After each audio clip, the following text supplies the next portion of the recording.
And joining me now is entertainment and royal reporter Kinsey Schofield.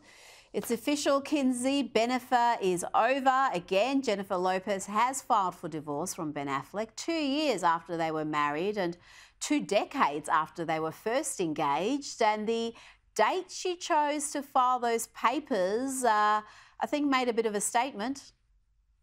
Yeah, absolutely. It was the second anniversary of their wedding in Georgia. Page Six reports that sources close to Jennifer Lopez says she specifically filed for divorce from Ben Affleck. Rumors were that he was prepared to do it to show that she's a woman standing up on her own. Several outlets have reported that Ben Affleck did not want to fix this marriage despite her efforts.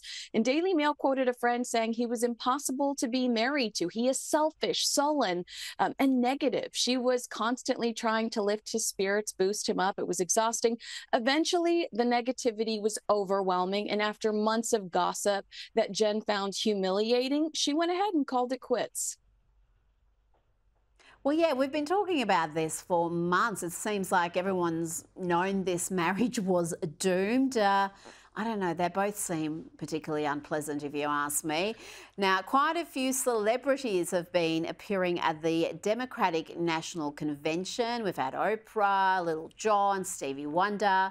But in addition to the celebrities, the DNC has credentialed more than 200 influencers and content creators for the event. Some of the traditional journalists are not happy about this. Some are whining about the working conditions being terrible, them being relegated to the cheap seats. Tell me about this. Why are the Democrats replacing activist journalists with activist content creators? I mean, the fast answer is desperation. But I mean, anyone that watches lefties losing it knows why this is such a risk. How much due diligence went into researching the 200 content creators invited and prioritizing influencers with no journalism background or guidelines feels hyper irresponsible.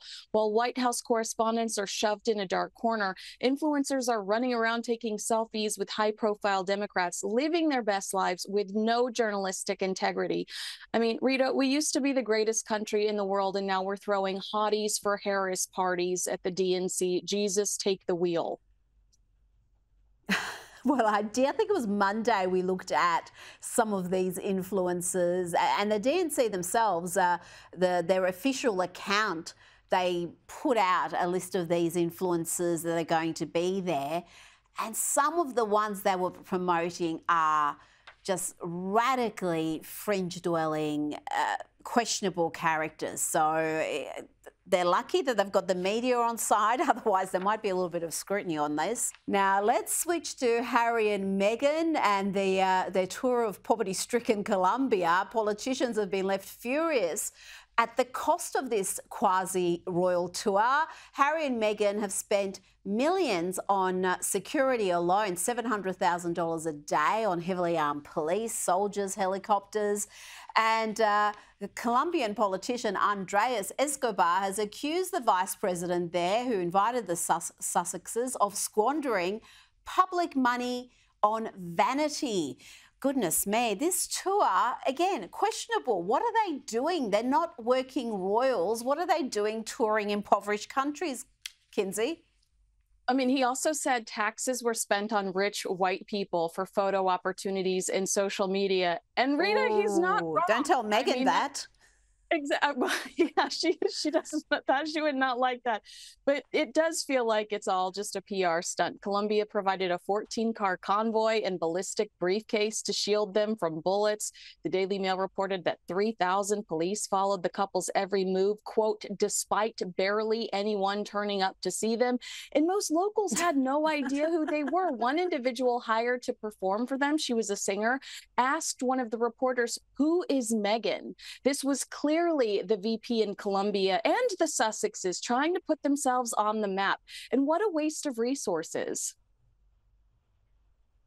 Oh, absolutely. And you've got to question the Sussexes' judgment in doing these tours. I know he keeps them in the papers in America and the UK and somehow that's what they want, despite telling us they were leaving the royals to have this private life and not be under media scrutiny. They seem to be doing everything in their power to be in the media, to be getting coverage.